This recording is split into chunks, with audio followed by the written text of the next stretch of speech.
la dirigía número 4. Entonces, hasta la dirigía 2 y la dirigía 3 eran dirigidas de microfundamentos de la macroeconomía. Así que básicamente era aplicar algo en microeconomía. Pero ahora recién en la dirigía 4 vamos a entrar de lleno a lo que son modelos macroeconómicos. Entonces, si bien es cierto, lo anterior era un repaso de introducción a la micro, de micro 1, ahora ya entramos de lleno a lo que es el curso. Entonces, el primer modelo que vamos a ver es el modelo de precios flexibles. Lo curioso es que este modelo, en otros cursos o en algunos libros, aparece al final de los libros y no al inicio.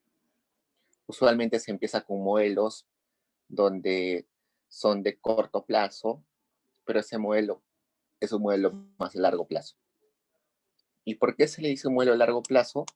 Porque es un modelo donde el PBI ya está dado. Vamos a llamar al PBI potencial, que es este. Vamos a decir PBI potencial.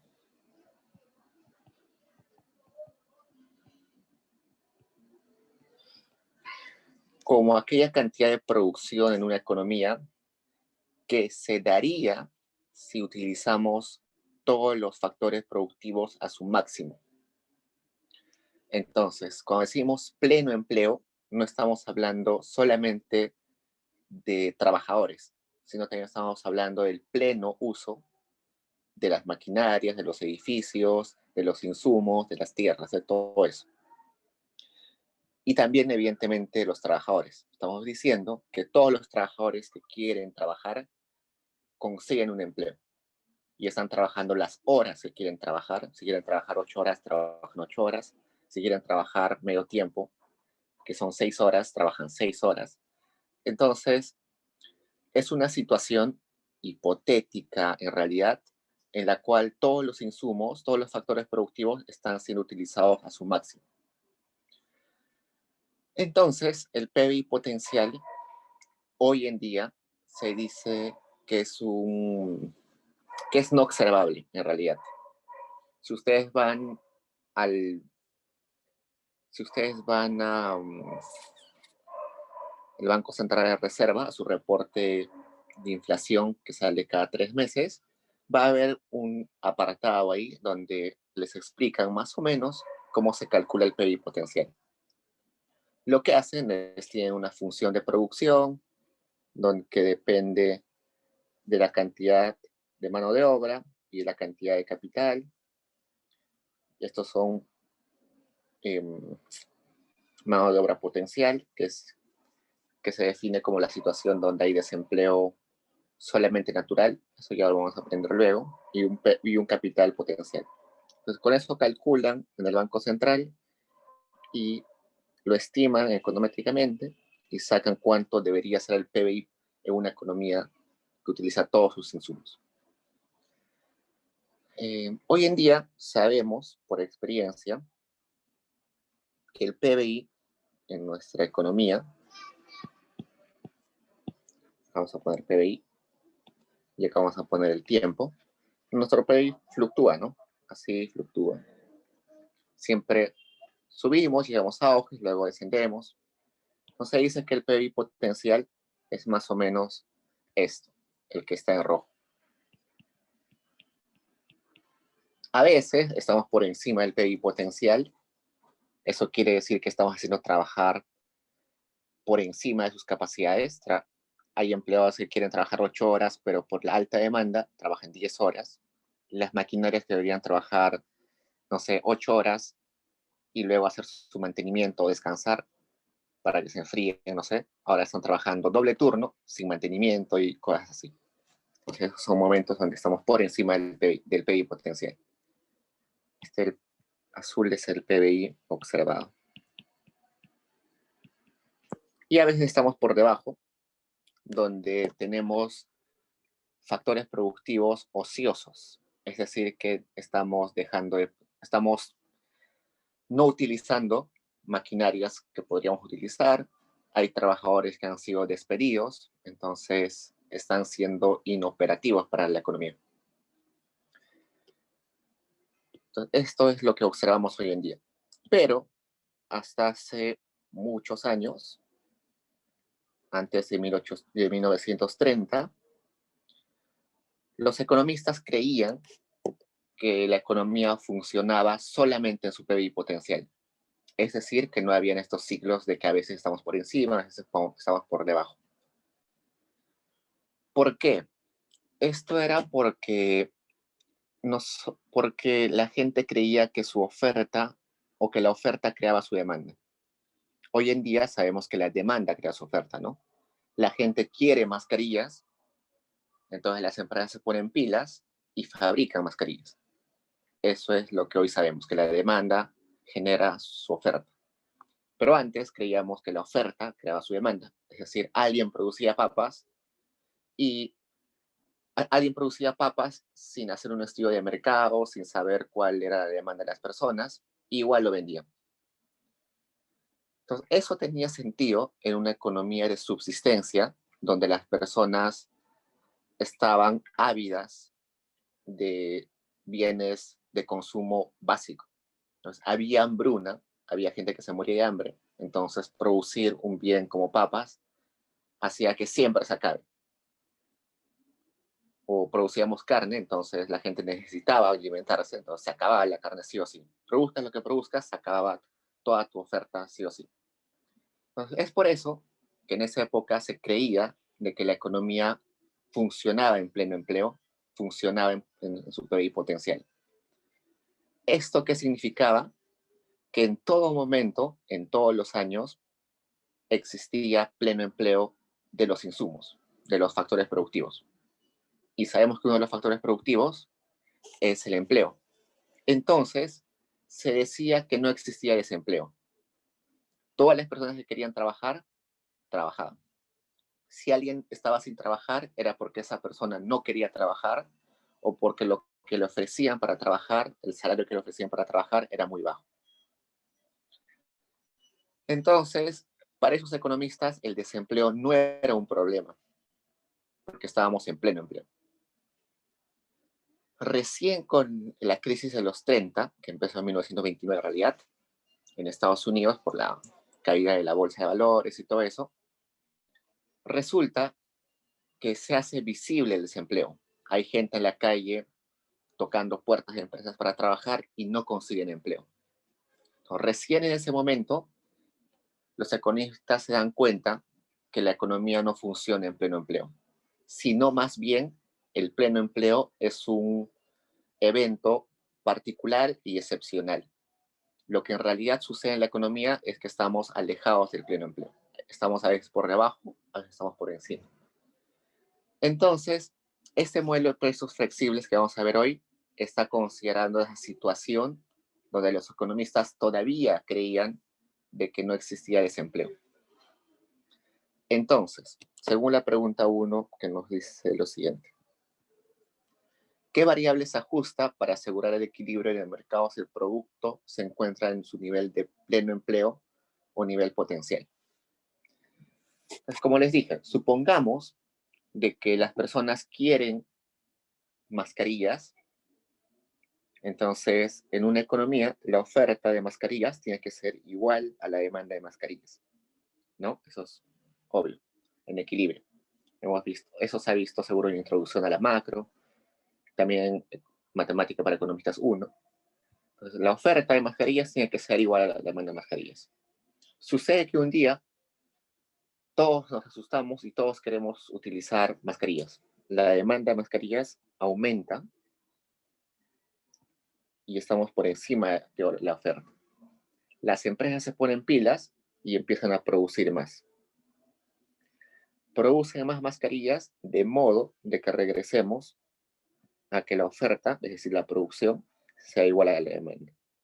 Entonces, esto es lo que sucede hoy en día. La variable que ajusta es el Y. Cuando hay un desequilibrio, esto es un desequilibrio, como la oferta es diferente a la demanda, la variable que se ajusta es el Y. Pero hemos visto que según este modelo de precios flexibles, el Y es constante. Entonces, como el Y es constante, el Y no puede ser esa variable de ajuste. La variable de ajuste, en este caso, va a ser el R, que es la tasa de interés, que vamos a decir real. Por el momento no importa si es real o nominal, es la tasa de interés. Estrictamente sería la tasa de interés real. En otras sesiones vamos a ver cuál es la diferencia de tasa de interés real y tasa de interés nominal. Pero por el momento, digamos, solamente tasa de interés. Entonces, a esta tasa de interés vamos a llamarle que va a ser nuestra variable endógena.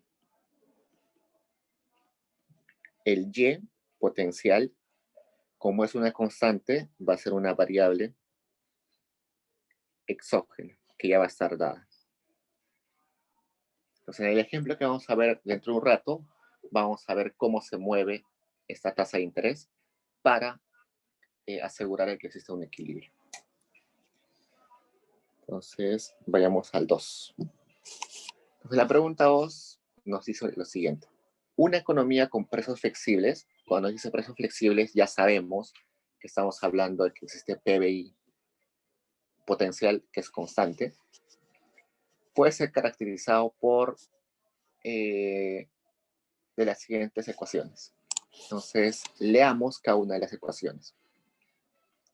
Primero nos dice que el ingreso disponible, Y sub T, es igual a 1 menos T por Y.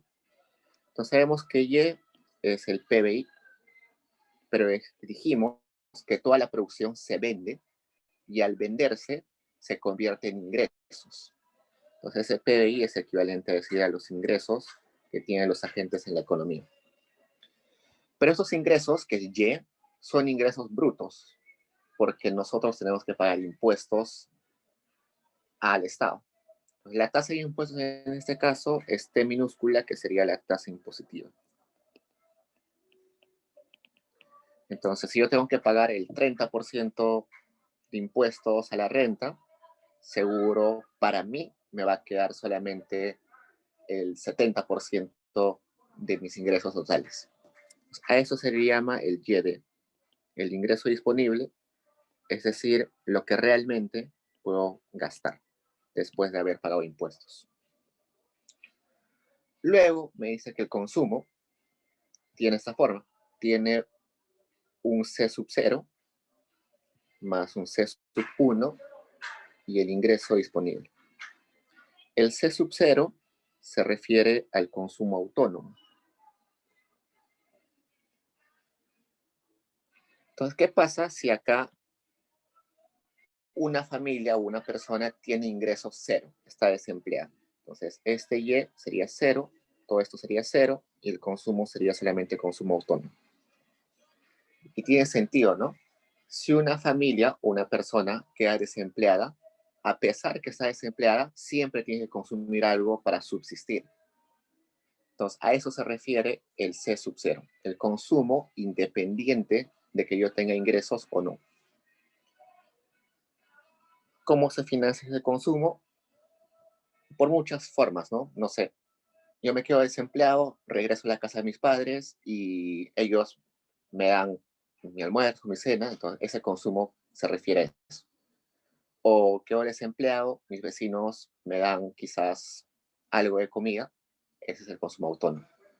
O quedo desempleado y el Estado me da, o yo puedo recurrir al vaso de leche y ahí tengo algo de consumo. A eso se refiere. Aparte, el consumo evidentemente depende de cuánto ingreso disponible tenga. Si tengo un montón de ingresos, voy a consumir más.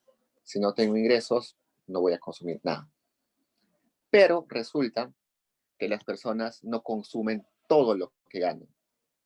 Por eso es que estamos multiplicando ese consumo disponible por un C sub 1, que se le llama la propensión marginal a consumir. Y ese número está entre el, o ese C1 está entre 0 y 1. Entonces, si una persona tiene una propensión marginal a consumir igual a 1, quiere decir que consume todo lo que gana en ese mes, absolutamente todo.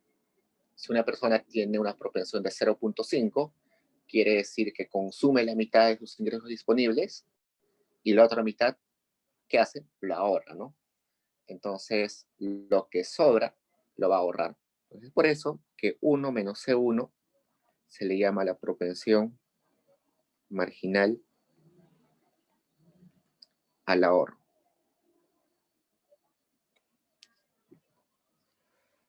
En países como el nuestro, que todavía no somos, que somos países pobres o de ingresos medios, esta propensión a consumir es bastante grande. Se calcula que es más del 0.8, es decir, 80%, más del 80%. ¿Por qué? Porque las personas, al tener pocos ingresos, tienen que destinar un montón en bienes de subsistencia y pueden ahorrar muy poco. Mientras que las familias ricas o en países ricos, esta propensión es bastante pequeña. Este C1 es bastante pequeño. En Estados Unidos, por ejemplo, es 0.20, es decir, 20%. Entonces, las personas gastan poco y ahorran un montón.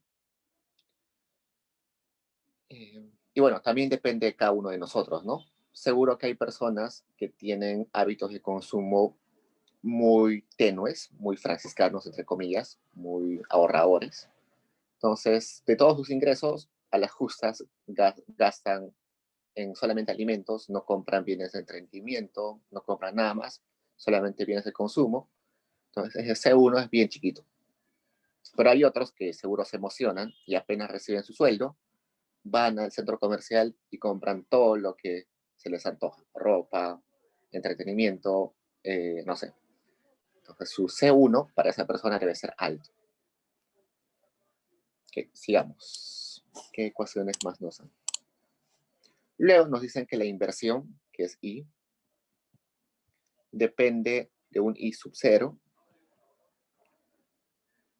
menos un I sub 1 por R. Entonces, acá nos está hablando del comportamiento de las empresas. Las empresas, aunque no produzcan, necesitan siempre gastar algo. A eso se le llama el I0, que sería la inversión autónoma.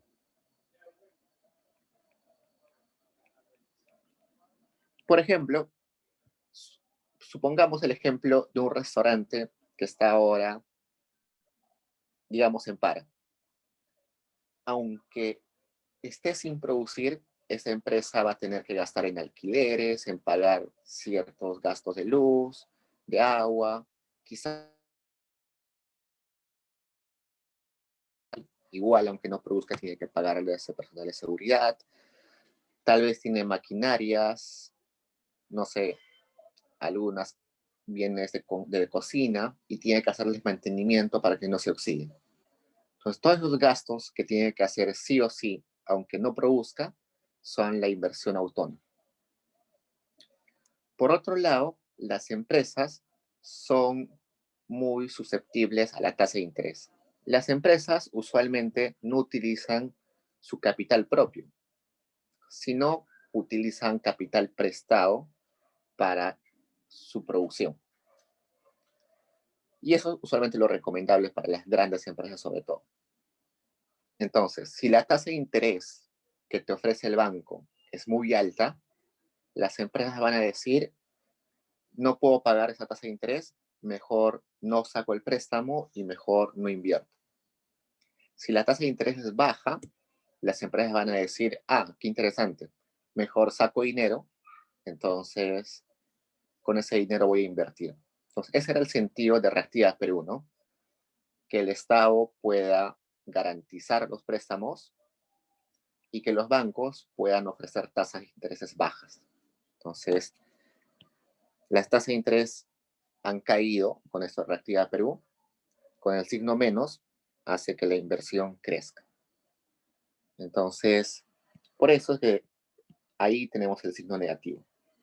Hay una relación inversa entre inversión y tasa de interés. Recordemos que la tasa de interés es el costo del dinero. Para que el banco me dé una cierta cantidad de dinero, ellos no son buenos samaritanos, sino que quieren ganar algo, ¿no? Y lo que van a ganar por prestarme dinero es la tasa de interés. Sin embargo, esa tasa de interés va a estar multiplicada por un factor que se llama I sub 1, que vamos a llamarle, vamos a ponerle un nombre largo. Dependiendo de qué libro tengan o utilicen, a veces cambia el nombre, pero yo suelo llamarle sensibilidad de la inversión ante cambios en la tasa de interés. Vamos a ver, si hago una simple derivada de la inversión respecto a R, yo tendría lo siguiente, sería menos I sub 1. Si despejo, acá me traería esto. ¿Qué me quiere decir eso? Me está diciendo, si la tasa de interés cambia en una unidad, ¿cómo cambia mi inversión? Entonces, a eso se refiere el I sub 1. Si ese número es grande, quiere decir que la empresa invierte un montón cuando cambia la tasa de interés en una unidad. Si esa I sub 1 es chiquita, quiere decir que la empresa invierte muy poco cuando la tasa de interés, o invierte más, pero no en una magnitud grande cuando cambia la tasa de interés. Todo eso tiene sentido porque hay empresas que son más susceptibles a la tasa de interés. Entonces, supongamos que somos un restaurante chiquito, no tenemos historia de crediticio, nunca hemos sacado un crédito, solamente trabajamos con nuestro capital familiar porque nadie más nos quiere prestar. Entonces, ese es I sub 1 va a ser chiquito, ¿no? Porque pase lo que pase con la tasa de interés, no va a afectar mucho mi inversión. Pero supongamos que hay otra empresa gigantesca como Alicorp, y Alicorp está todo el tiempo viendo cómo ganar dinero, cómo invertir más. Entonces, para esa empresa, ese I sub 1 va a ser grande. Cuando cambie la tasa de interés, de inmediato va a sacar un montón de dinero. Y eso lo hemos visto con Reactiva Perú, ¿no? Las empresas grandes, cuando bajó la tasa de interés por Reactiva Perú, sacaron un montón de dinero. Lo máximo que podían sacar, creo, eran 10 millones de dólares o de soles, no me equivoco. Entonces, las empresas grandes lo sacaron de inmediato porque son sensibles a cambios de tasa de interés. Pero empresas chiquitas, empresas que a veces no saben qué hacer con un préstamo, no sacaban, ¿no? Les ofrecían por teléfono, el banco les llamaba y les decía, les puedo prestar 5.000 soles, 10.000 soles, pero los empresarios decían no, porque no sabían en realidad en qué invertir ese préstamo. Entonces, ese es I sub 1, depende bastante de las características de las empresas y también depende de cómo sea el sistema financiero de un país. Si el sistema financiero de un país es bien extenso, todos estamos en el sistema financiero, a todos nos afecta la tasa de interés.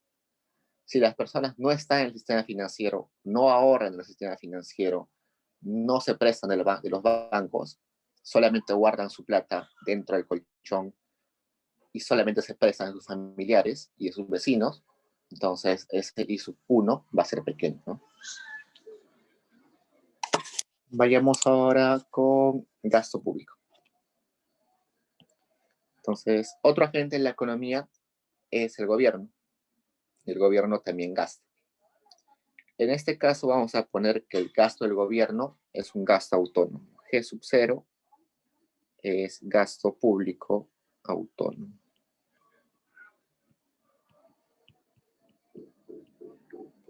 ¿Por qué no estoy poniendo nada que lo acompañe? Por ejemplo, yo podría poner acá algo así.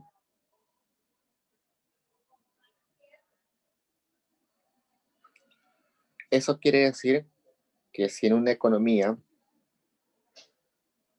le va mal, el PBI cae, el gasto del gobierno sube. A eso se le llama una política contracíclica. Y es lo que está haciendo el gobierno. Si la economía se va al tacho, si el PBI cae, el Estado tiene el deber de tratar de reactivar la economía. ¿Cómo trata de reactivar la economía? Desembolsando más, gastando más en el gobierno. Usualmente haciendo obras, dando bonos, todo eso. Entonces, esta ecuación así completa, como está acá, está representando ese gasto contracíclico. Cae el PBI y el gobierno está obligado a aumentar su gasto público. Pero para esta dirigida vamos a solamente quedarnos con el gasto público autónomo. Este gasto autónomo se refiere a lo que el gobierno ya está o ya planificó gastar. Nos tiene sentido en parte porque lo que gasta el Estado en el 2020 ya ha sido planificado en el año anterior. El presupuesto se aprueba en noviembre de un año anterior y ya está todo casi predeterminado. Evidentemente, hay cambios en el presupuesto, se modifica, hay casos excepcionales como ahora de que hay que dar bonos y todo eso, pero en general, la mayor parte del gasto público ya está predeterminado. El grueso del gasto del gobierno son salarios, mantenimientos, remuneraciones, programas sociales, y todo eso ya está básicamente predeterminado con anticipación. Entonces, por eso es que por ahora, y para facilidad matemática en realidad, vamos a dejarlo así. Luego nos dice que T, que son taxes, impuestos, la recaudación, que es todo lo que cobran impuestos, es simplemente la multiplicación de la tasa impositiva, que puede ser 30%, por ejemplo, que es el impuesto a la renta, por los ingresos de toda la economía. ¿Hasta ahí preguntas, chicos?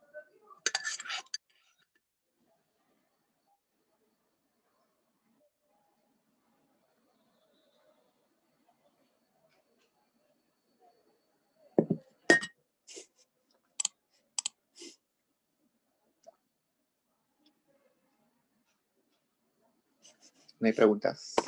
Entonces, con confianza, chicos, pueden preguntar. Seguimos entonces con exportaciones brutas, importaciones brutas y exportaciones netas. Entonces empezamos con exportaciones netas. Las exportaciones netas se definen como la diferencia entre exportaciones, que vamos a llamar GX, menos importaciones. Entonces, ¿por qué se restan y no se suman? Por lo siguiente. Resulta que las exportaciones es todo lo que producimos y le vendemos al resto del mundo, y las importaciones es todo lo que produce el resto del mundo y nosotros le compramos. Entonces, el PBI lo que mide es la producción. Entonces, exportar, como es nuestra producción, sí mejora el PBI, pero importar no mejora el PBI, sino al contrario, lo mejora. ¿Por qué? Porque estamos sustituyendo producción nacional por producción externa. Entonces, imagínense ustedes que yo quiero comprar una chompa, un polo, y tengo dos opciones. Una, comprarla acá en Gamarra, y otra, comprarla en Gamarra a un productor nacional, o comprarla por es Alibaba, ¿no? AliExpress, lo que se compra de China. Alibaba, lo que sé. O lo compro por Alibaba a un productor chino. Entonces, en esa decisión que yo estoy haciendo entre comprar a un productor nacional o a un productor extranjero, existe un efecto sustitución. Yo estoy sustituyendo productos. Entonces, si yo le compro al chino por Alibaba, estoy quitándole la oportunidad a un productor de tener ingresos. Y eso es mejor al PBI. Por eso es que es la resta, porque estamos sustituyendo productos nacionales por extranjeros. Las exportaciones netas, exportaciones brutas, que vamos a llamar GM, va a depender de dos cosas. del PBI del resto del mundo, que se le llama PBI foráneo, y del tipo de cambio. Y depende positivamente. Entonces, veamos. Si al resto del mundo le va bien, su PBI sube. Por tanto, el resto del mundo va a querer comprar más bienes y va a comprarnos bienes a nosotros. Seguro, si nos va bien a nosotros, el resto del mundo va a querer comer bien y nos van a comprar espárragos. Entonces nuestras exportaciones crecen. Y esas exportaciones foráneas o externas las vamos a multiplicar por un XF. Acá vamos a poner YF, que son el PBI foráneo o del resto del mundo. XF vamos a decir que es la sensibilidad de las exportaciones ante cambios en el PBI foráneo. Y por otro lado, las exportaciones también dependen del tipo de cambio. Recordemos que E, tipo de cambio, se define como la cantidad de soles que yo debo entregar por $1. Entonces, si me dicen que el tipo de cambio es 3.52, quiere decir que yo tengo que dar 3.52 soles para que me den $1. Entonces, veamos qué sucede. Si el tipo de cambio es grande, resulta que un exportador que recibe, digamos, $1.000.000, lo va a cambiar. No, rebobinemos esto. Resulta que un exportador vende en dólares, pero cuando trae sus dólares al Perú, los tiene que convertir a soles para poder meter esos dólares a la economía nacional. ¿Por qué? Porque lo que gasta el exportador lo gasta en soles. Los salarios los va a tener que pagar en soles, los alquileres los pagan en soles, la luz, el agua, todo lo pagan en soles.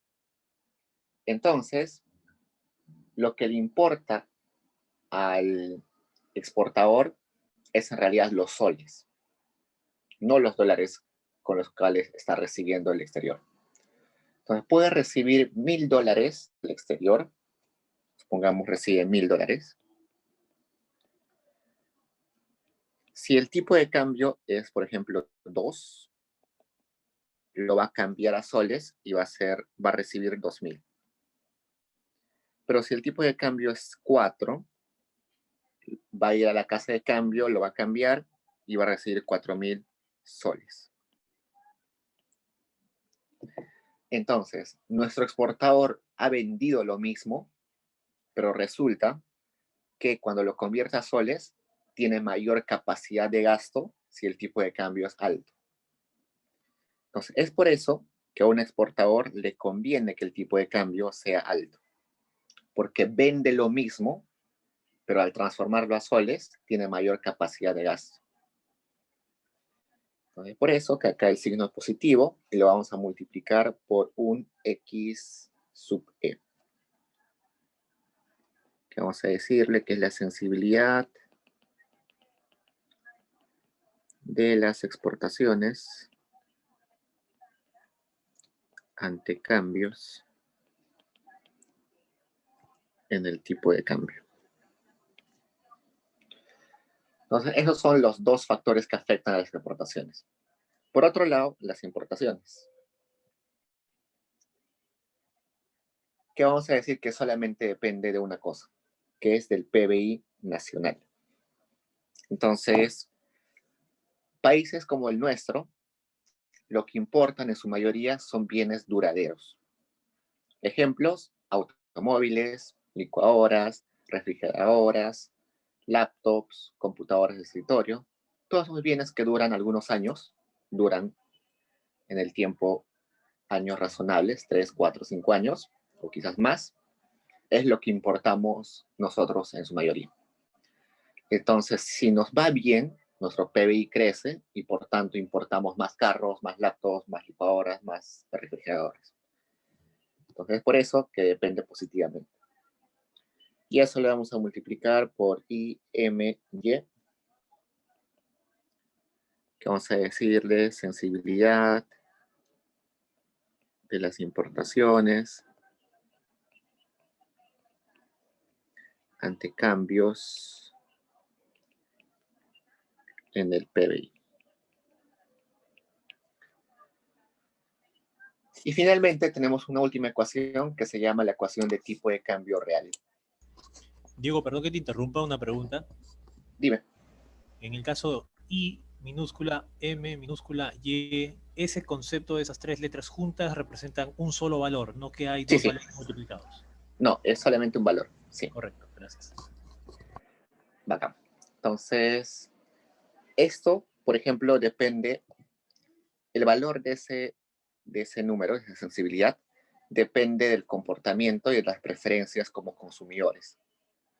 Entonces, países como el nuestro, de seguro crece nuestro PBI y jóvenes como nosotros, o como ustedes, seguro van a estar emocionados porque su salario creció, digamos, al doble, entonces se van a querer comprar una Mac, la última Mac. Entonces, su sensibilidad, esta IMY, es grande. Pero seguro hay otras personas que, supongamos personas pobres, que lo único que consumen son bienes de consumo básico como papa, pollo, arroz y todo eso. Todas esas cosas, en su mayoría, no son importadas, aunque algunas sí, pero supongamos que todos los bienes de consumo básico no son importadas. Entonces, esas personas, ese IMY de esas personas va a ser muy pequeño. Aunque mejore el PBI del país, aunque mejore sus ingresos, no van a comprar carros, ni refrigeradoras, ni licuadoras, sino van a seguir consumiendo bienes nacionales. Entonces vayamos a la última ecuación, que es el tipo de cambio real. Es el tipo de cambio real, que vamos a decir en este caso, que hemos definido como E. Uy, se me acabó la batería del lápiz. Denme un segundo.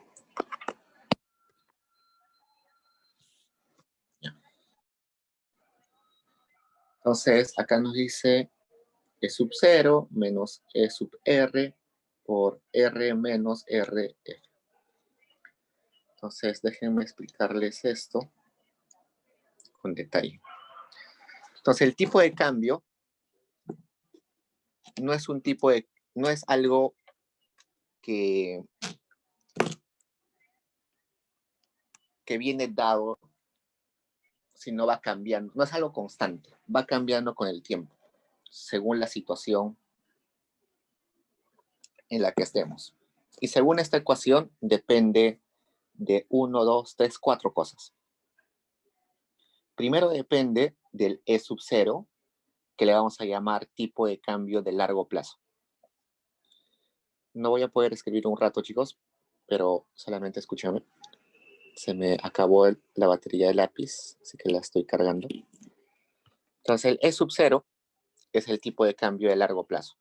Entonces, resulta que el tipo de cambio no salta bruscamente en el tiempo, ¿no? Si hoy día está 3.60, es de esperar de que mañana esté 3.61, quizás puede saltar a 3.65, 70, pero no va a saltar a 7, ¿no? Es imposible que duplique de un día para el otro. Y tampoco que pase de 3.6 a 1, ¿no? Entonces, como no se mueve muy rápido, existe un tipo de cambio de largo plazo, que es ese E sub 0. Ese E sub 0 es más o menos el promedio de cómo se comporta en el tiempo. Luego nos dice que hay un R, que es la tasa de interés, ya hemos visto, y hay otro R, pero con un F encima, que es el R foráneo, o la tasa de interés foránea, o tasa de interés en los países extranjeros, en el resto del mundo.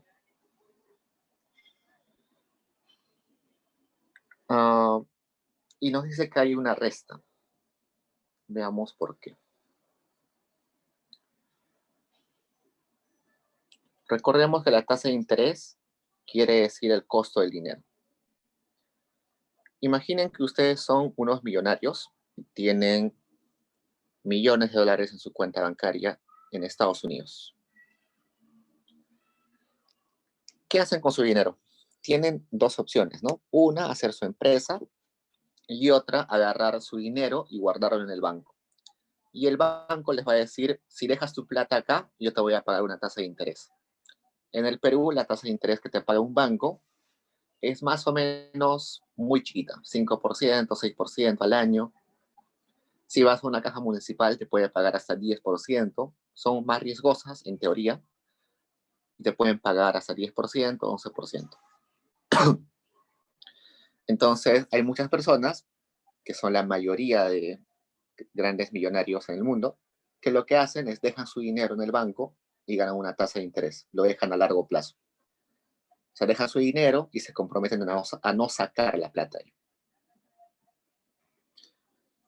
Entonces resulta que la tasa de interés no es la misma en todo el mundo, sino que en diferentes países cambia. Por ejemplo, la tasa de interés en Estados Unidos es muy chiquita. Si tú llevas tu plata a Estados Unidos, el banco te va a pagar 1.5%, 2%, nada más. Si la traes a Perú, guardas tu plata en un banco y te va a dar 5%. Si vas a Venezuela, dejas tu plata en el banco y el banco te va a pagar 27, 28%. ¿Y por qué la diferencia de la tasa de interés? Por una razón que se llama riesgo país. Mientras más riesgoso un país, la tasa de interés es más alta. Entonces, por eso que en Venezuela la tasa de interés es altísima, ¿no? Evidentemente, como inversionista, tú dirías, ah, genial, voy a Venezuela y pongo mi plata y gano 27% al año. Es un negociazo, ¿no? Pero existe el riesgo gigante de que te puedan expropiar tus depósitos, tu ahorro. Entonces, hay una de dos. Ganas el 27% al año o a final de año ya no tienes tu dinero porque el Estado se lo comió todo. Entonces, ese es el dilema. El dilema está entre tener una alta tasa de interés o de tener un montón de riesgo. Entonces, veamos qué sucede si la tasa de interés del país doméstico, Perú, por ejemplo, es mayor a la tasa de interés foránea. Esa tasa de interés foránea, pensemos que es, por ejemplo, Estados Unidos. Denme un minuto, por favor.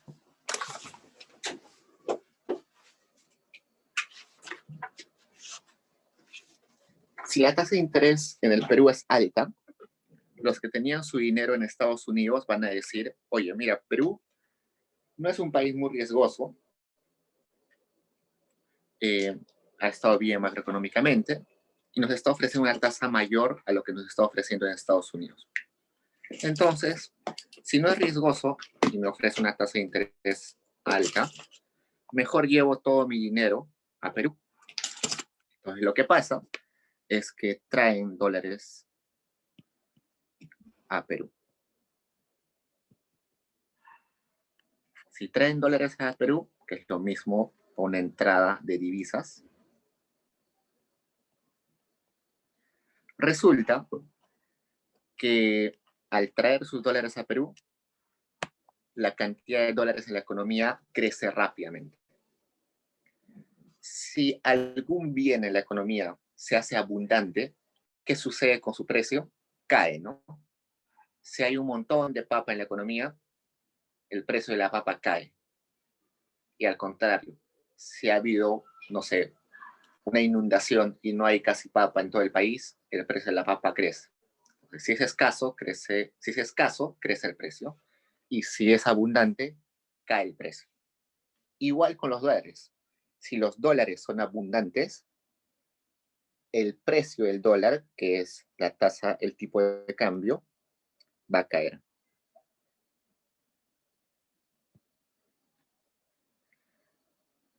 Y veamos el caso opuesto. Si la tasa de interés doméstica es menor a la tasa de interés foránea de Estados Unidos, por ejemplo, quiere decir que un inversionista puede ganar más en Estados Unidos que en Perú. Entonces, por tanto, se va a llevar sus dólares. Sacan sus dólares. Eso es una salida de divisas. Como sacan sus dólares, en el Perú se van a hacer escasos los dólares. Si se hacen escasos los dólares, el precio del dólar sube, ¿no? Entonces, el tipo de cambio sube. Entonces, es por eso que acá tenemos este signo menos.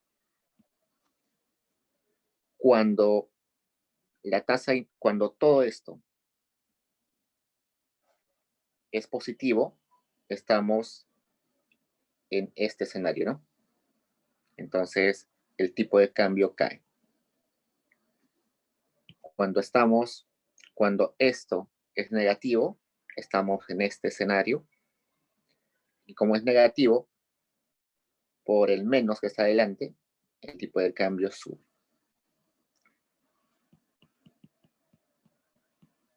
Entonces, a este R, ¿dónde pongo esto? A este R menos RF le vamos a llamar diferencial de tasas de interés.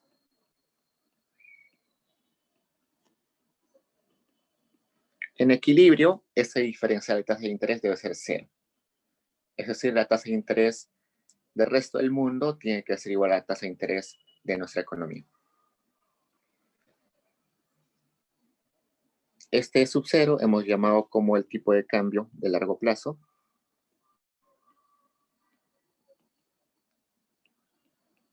Y a ese E sub R le vamos a llamar la sensibilidad del tipo de cambio ante variaciones en el diferencial de tasas de interés.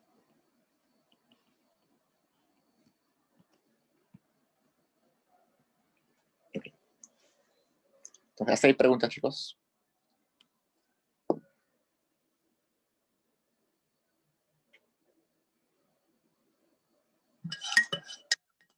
Sí, Diego, disculpa, mencionaste que R menos RF tendía a cero, ¿escuché bien?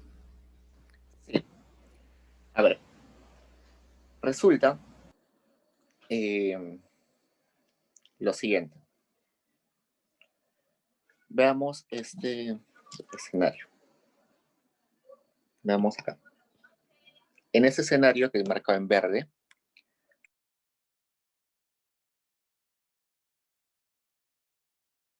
extranjero, ¿no? Por tanto, van a entrar un montón de divisas. Entonces, lo que va a pasar es que los empresarios estadounidenses van a traer su plata y lo van a poner al Banco Continental, al Banco de Scotiabank, al Interbank, a todos los bancos. Pero va a haber tanta oferta de dinero y los bancos van a decir, wow, hay mucha demanda, hay mucha oferta de dinero que nos están trayendo de afuera. Y eso va a hacer de que la tasa de interés caiga. ¿Por qué?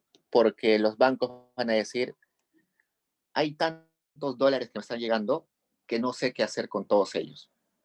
¿Qué hacen los bancos con el dinero que tienen? Compran acciones, bonos, invierten, prestan a las personas. Pero va a llegar un momento en que están llenos de tanto dinero de que no van a tener dónde ponerlo. A eso se le dice que va a existir una oferta de dinero muy grande. Y cuando hay una oferta de dinero muy grande y la demanda no crece muy rápido, la tasa de interés va a caer. Entonces, si cae la tasa de interés, vamos a regresar a una igualdad, ¿no? A R igual a RRF, que es lo mismo a decir que esto es cero, ¿no? Que el diferencial es cero. Entonces, estos desequilibrios, que R es mayor a RF y R es menor a RF, son desequilibrios que se van a corregir solos por el mismo hecho de la dinámica de cómo viaja el dinero entre países. Pero esas correcciones se hacen en varios periodos, ¿no? Demora en corregirse. Entonces sucede esto. que acá tenemos el periodo T, acá tenemos la tasa, el tipo de cambio, y acá tenemos un tipo de cambio de largo plazo, es sub 0. Entonces el tipo de cambio va a estar así, va a fluctuar. Entonces, acá va a estar seguro un tipo de cambio alto cuando este diferencial sea negativo, ¿no? Pero como hemos visto, solito se va a corregir y solito va a regresar al tipo de cambio de largo plazo. Eso es teóricamente. Nosotros sabemos que el tipo de cambio más funciona así, con una pendiente positiva. Pero, en teoría, según esta ecuación, debería funcionar así. ¿Más preguntas, Jesús?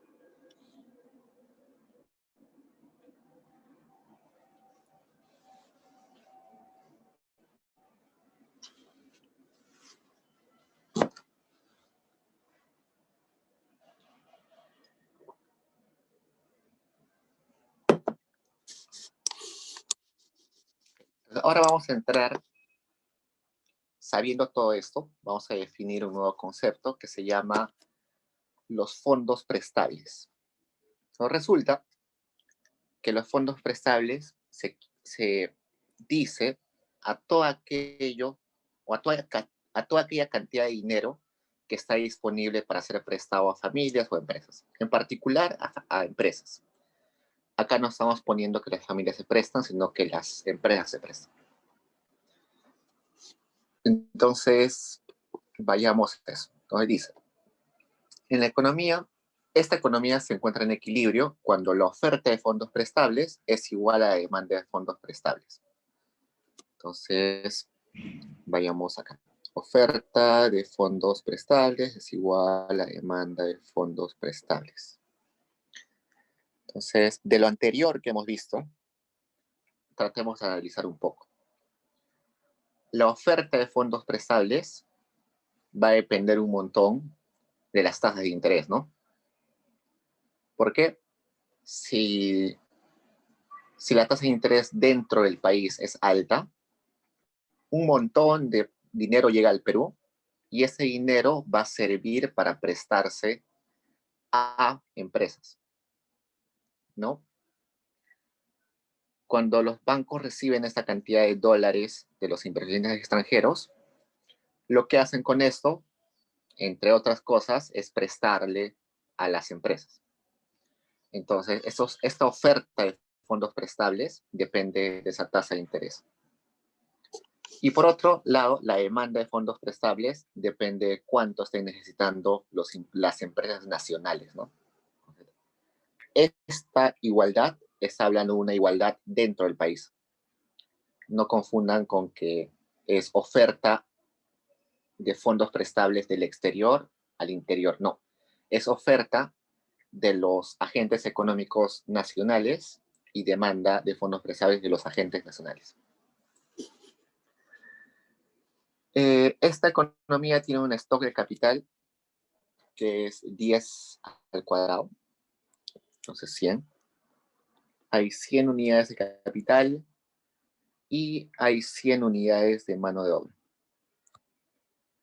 Por último, el nivel de PBI es dado por los recursos de la economía de la siguiente forma. Entonces, en la economía, la producción de la economía depende de K y depende de L, ambos elevado a la 0.5. Entonces simplemente reemplazamos y nos sale que acá es 10 por 10, sería 100. Entonces todo lo que se produce en la economía es 100 unidades.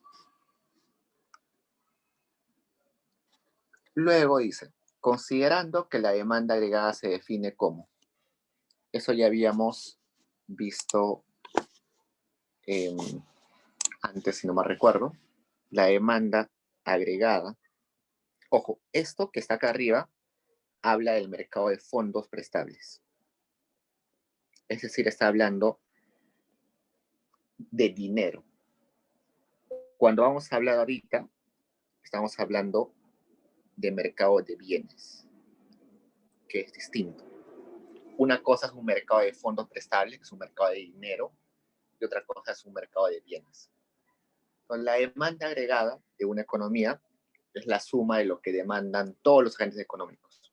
Lo que demandan las familias, que es consumo, lo que demandan las empresas, que es inversión, lo que demanda el gobierno, que es gasto del gobierno, y lo que demanda el sector externo, que son exportaciones netas.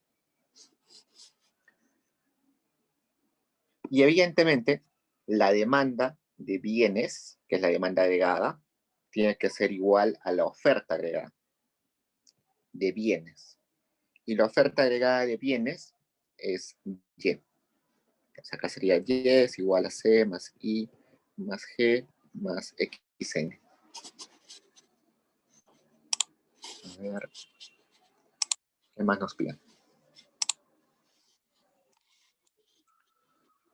Oh, ok, entonces solucionemos eso. En su dirigida, ahí dice Y disponible, YD. Borren ese D, solamente Y. Se me fue ahí el D. No resolvamos ese modelo.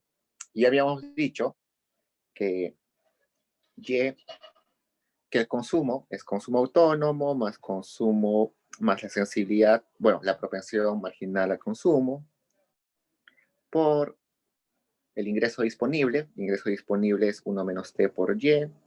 La inversión es inversión autónoma menos inversión, la sensibilidad de la inversión respecto a cambios de la tasa de interés. El gasto del gobierno solamente es gasto autónomo, más exportaciones menos importaciones, que es todo esto.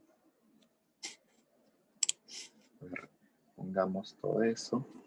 Sería E.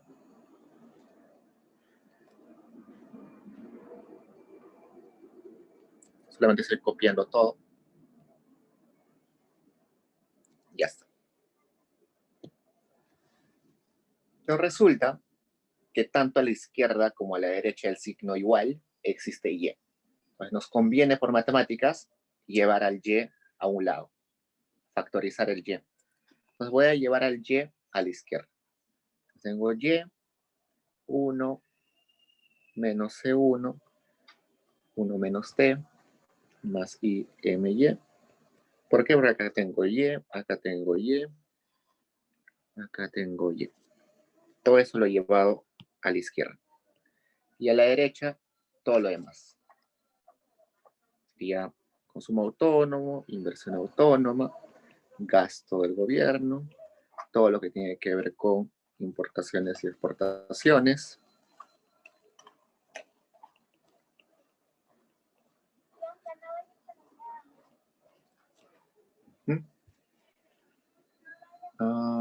Creo que eso es todo.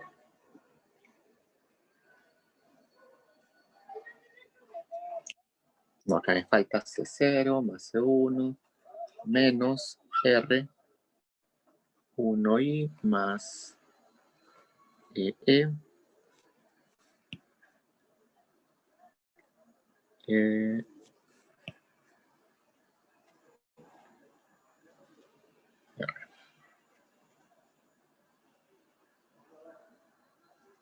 Si no me equivoco, es así. 1 más, acá este es X. Así. Ok. Resulta que en esta economía el PBI ya está dado. Acá está, 100. Y como está dado, vamos a llamarle PBI potencial, ¿no? Sería como el PBI potencial, lo que tenemos. Como nos dicen que K es 100 y L es 100, todo está siendo utilizado, entonces el PBI potencial es 100. Entonces podemos reemplazar 100 ahí, ¿no? Entonces este Y lo reemplazamos con 100.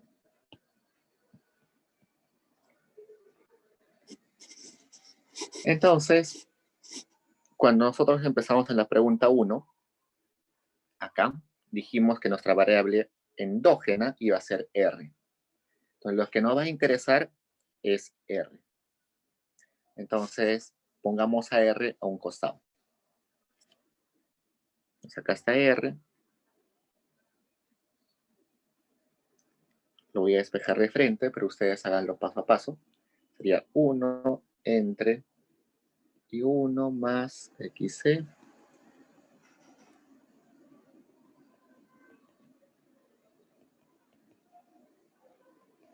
Cuando hagamos ese modelo, lo importante es R.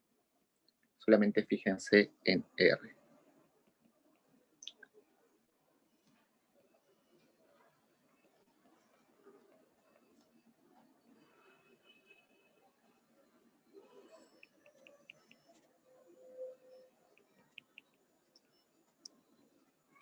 Ya está. Entonces nuestra ecuación es esta, R. ¿Por qué hemos despejado R? Porque es la variable endógena. Si en nuestro modelo nos hubieran dicho que Y era la variable endógena, hubiéramos despejado Y. Pero en este caso es R. Entonces con eso podemos ir y preguntarnos. Este Y sub 1 es exógeno. Es una sensibilidad que está dado por el comportamiento de las familias. Esta sensibilidad también está dada. Este E sub R también es otra sensibilidad, está dado. El consumo autónomo está dado, sí o sí es lo que gastan. Esto está dado, es autónomo, dado. Está dado, dado, es exógeno, exógeno, exógeno, exógeno, exógeno. 100 es un número, 1 es un número, C1 es exógeno, T es exógeno, esto es exógeno. Entonces, nos quiere decir que la tasa de interés es totalmente... La tasa de interés depende de parámetros ya dados. Entonces, con esa información, vayamos a la pregunta que nos dice que grafiquemos la relación de paridad de tasa de interés y qué pasa con el aumento de la tasa de interés internacional, cómo afecta la balanza comercial. Ok, entonces vamos a definir paridad de tasa de interés. Entonces, la paridad de tasa de interés describe la relación entre el tipo de cambio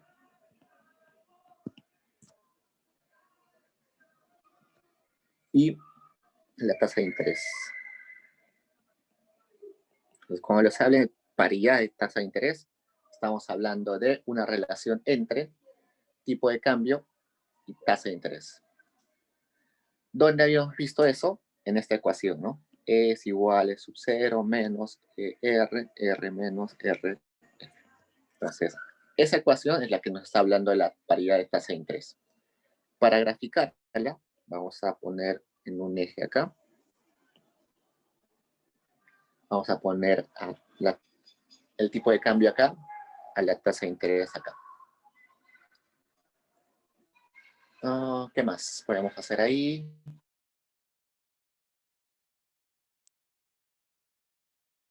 La endógena, acá. Perdón, recuerden, mejor no hablo en términos de endógena y exógena, si no los confundo. Cuando nosotros graficamos así en dos ejes, acá está el Y acá está el X.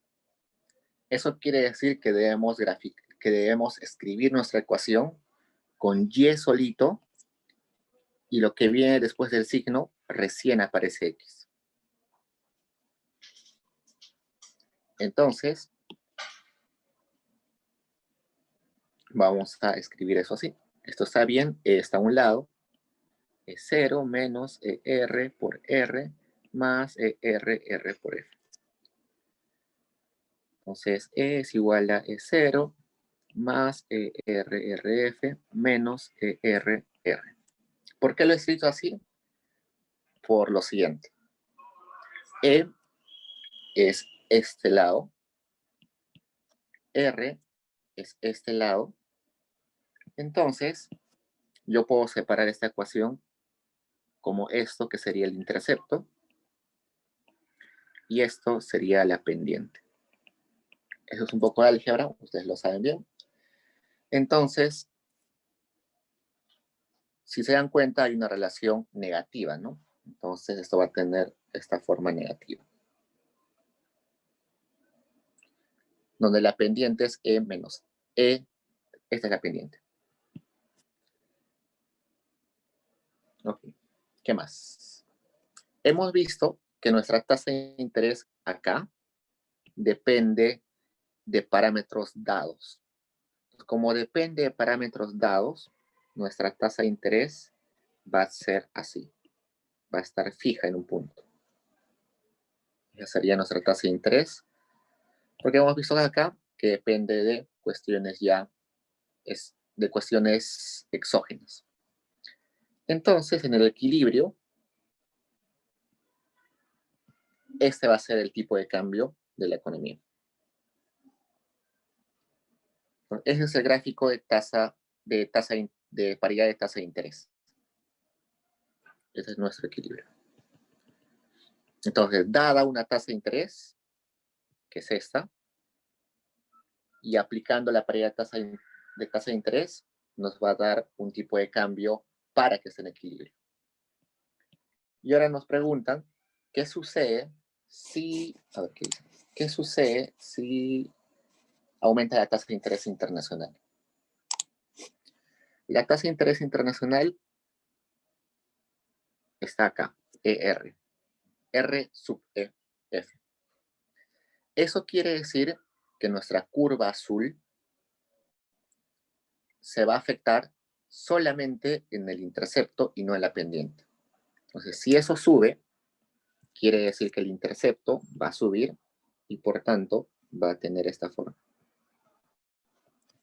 No va a cambiar la pendiente, solamente el intercepto. Entonces, el nuevo equilibrio sería este.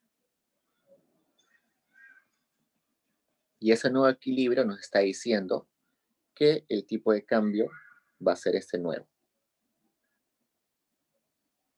Entonces, cuando aumenta la tasa de interés internacional, aumenta el tipo de cambio. Un aumento del tipo de cambio se le llama una depreciación y una caída del tipo de cambio se le llama una apreciación. ¿Y por qué? Parece contradictorio, ¿no? Se llama una depreciación porque nuestros soles van a valer menos y se llama una apreciación porque nuestros soles van a valer más. Entonces, cuando hablamos de depreciación y apreciación, estamos hablando en relación a nuestra moneda doméstica, es decir, se deprecia el sol o se aprecia el sol. Entonces, supongamos que el tipo de cambio inicial era 2 y ahora el tipo de cambio posterior es 3. Eso quiere decir que inicialmente yo tenía que dar 2 soles para adquirir $1. Y ahora tengo que dar 3 soles para adquirir $1. Lo que yo quiero comprar es $1, pero ahora tengo que dar más soles por el mismo dólar. Entonces, eso quiere decir que mis soles que tengo se están haciendo cada vez o tienen menor capacidad de compra de dólares. Entonces, se vuelven menos valiosos mis soles. Por eso es que se llama depreciación. Se deprecia el valor de mis soles para comprar dólares. Entonces, ojo con eso, siempre se equivocan los chicos. Una depreciación equivale a un aumento del tipo de cambio. Una apreciación, lo inverso, ¿no? Y bueno, finalmente nos dicen qué sucede con la balanza comercial. La balanza comercial se va a definir como las exportaciones netas. Es exactamente lo mismo. Entonces, ¿qué sucede si aumenta el tipo de cambio? Bueno, hemos visto que aumenta la tasa de interés internacional y por lo tanto aumenta el tipo de cambio. ¿Qué sucede con las exportaciones netas? Esto es lo mismo de decir una depreciación. A las exportaciones, que hemos llamado GX, ¿no? GX. Las mejora, ¿no? Según la ecuación que tenemos acá. A las exportaciones, aumenta el tipo de cambio, aumentan las exportaciones. Y a las importaciones no les pasa nada, ¿no? Porque no importa el tipo de cambio. Entonces, en agregado, esto va a hacer que las exportaciones netas aumenten, que es lo mismo decir que se mejora la balanza comercial. Esa es la respuesta a esa pregunta. Vayamos a la B. En la B nos dice lo siguiente. ¿Cuál es el efecto de un aumento de la tasa de interés sobre la tasa de interés local?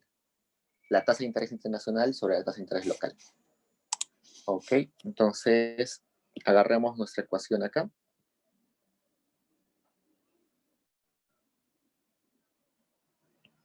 La voy a copiar.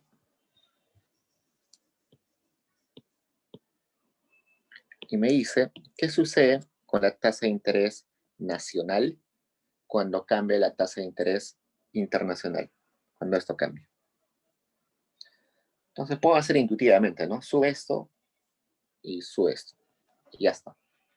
Pero, más estricto, sería hacer una derivada, ¿no? Derivada de R respecto a R sub F. Entonces, sería 1 entre 1 más 1 más todo esto por la derivada que sería x e r. Todos estos valores son positivos, así que esto va a ser mayor a 0. Entonces, con eso puedo decir que si aumenta la tasa de interés internacional, aumenta la tasa de interés nacional. Vayamos a la C, que me dice, el tipo de cambio real se vuelve más sensible a cambios en la tasa de interés. ¿Cómo afecta a la balanza comercial? Entonces me dice que esta sensibilidad de la tasa de interés, la sensibilidad a cambios de la tasa de interés, que es este parámetro, aumenta. ¿Y eso cómo afecta a las exportaciones netas? Entonces veamos dónde está eso. Puedo agarrar esta ecuación.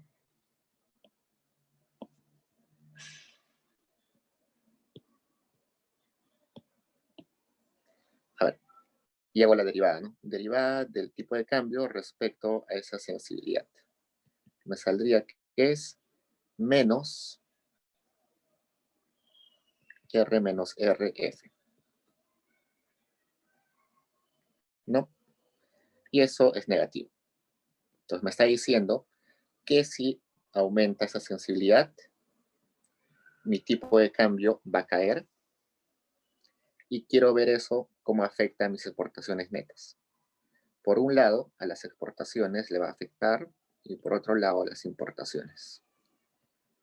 A las importaciones, según la ecuación, no le afecta en nada. Tenemos esta ecuación de acá, no le afecta en nada. Entonces esto no afecta. Y las importaciones caen. En conjunto, las exportaciones netas caen, que es lo mismo decir que la balanza comercial se reduce. Okay. Hasta ahí preguntas, chicos. Como se dan cuenta, siempre intenta hacer derivadas. Derivadas y luego para el efecto.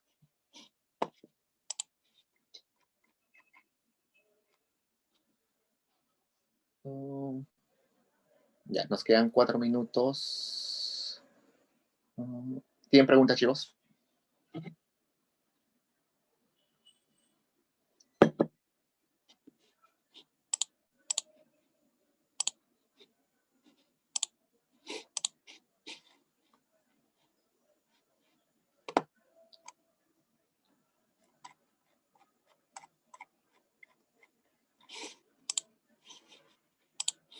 Ok, entonces voy a colgar el solucionario apenas acabe la sesión, así que no se preocupen. Si no entienden lo que viene después, que son unas preguntas más, en realidad las 3 preguntas siguientes son las que pueden tener dificultades, porque lo demás es básicamente lo mismo que hemos visto, solamente con números. Entonces, habíamos puesto t, ahora vamos a ponerle un valor a ese t, que es ahora 0.25. Lo que viene, ABC, es nuevo, pero lo que viene después ya es lo mismo, solamente con valores numéricos. Entonces, en esa parte no creo que tengan problemas. Igual, si tienen problemas, saben que puedo tener horas de asesoría, solamente me escriben y acordamos una hora. Traten de resolverlo, comparen con el solucionario. Si no les sale lo mismo que el solucionario, podemos hacer una reunión Zoom para despejar dudas. Ok, chicos. Entonces, esto sería